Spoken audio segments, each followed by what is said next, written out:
नमस्कार मित्रांनो, मी कृष्णा गोडसे पुन्हा आपल्या नवउद्योग गगन भरारी या चॅनलमध्ये स्वागत करतो.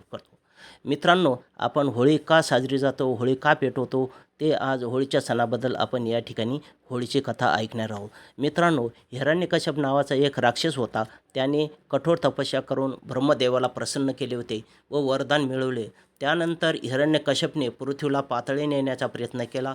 मात्र विष्णूने वराह अवतार धारण करून त्याचा हा प्रयत्न फेल केला.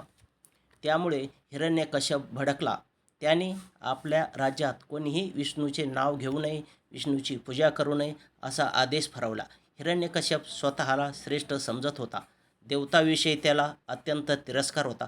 पण आश्चर्य असे की त्याच्याच घरातच भक्त प्रल्हादाचा जन्म झाला. हा प्रल्हाद विष्णूचा परम भक्त निघाला. त्याला लहानपणापासून विष्णूची भक्ती करायला आवडायची. प्रल्हाद स्वतःचे वडील विष्णूचा तिरस्कार करतात हे त्याला ठाऊक होते. मात्र सर्व सृष्टी विष्णूची आहे हे त्याला ठाऊक होते. प्रल्हाद रात्रंदिवस विष्णू नामाचा जप करत असे आणि हेच हिरण्यकश्यपाला आवडत नसेत. हिरण्यकश्यपने प्रल्हादाला त्यापासून प्रवृत्त करण्याचा प्रयत्न केला, पण सगळे प्रयत्न फेल झाले. तेव्हा हिरण्यकश्यपची बहीण होलिका म्हणाली, मला तुझा त्रास सहन काही होत नाही. मला वरदान असल्यामुळे अग्नी मला काही करू शकत नाही. त्यामुळे मी प्रल्हादाला घेऊन अग्नीत बसते आणि मला जाळू शकणार नाही. परंतु प्रल्हाद आगीत भस्म होईल.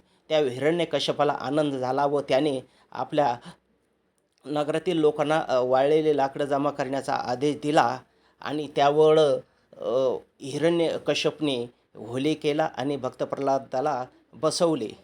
अग्नीत बसण्यास सांगितले. हे तिला आपला वरदानात मग्न होती.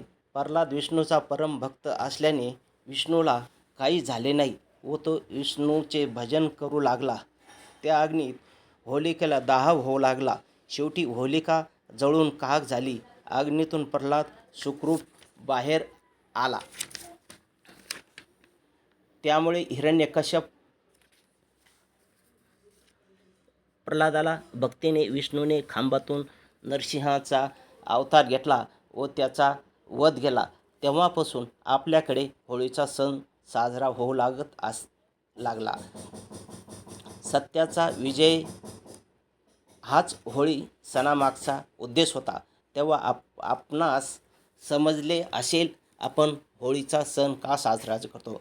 अशाच नवनवीन व्यवसायाबद्दल आणि कथा जाणून घेण्यासाठी नवउद्योग गगन भरारी या चॅनलला सबस्क्राईब करा.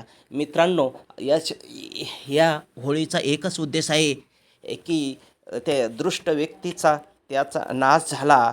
होळिका जळून खाक झाली आणि तेव्हापासून लोक आनंदाने होळी साजरे करतात. आणि हा आनंद साजरा करत असताना साखरेपासून बनवलेली ही गोड गाठी म्हणतो आपण, ते गाठी लोक मोठ्या आनंदाने खातात.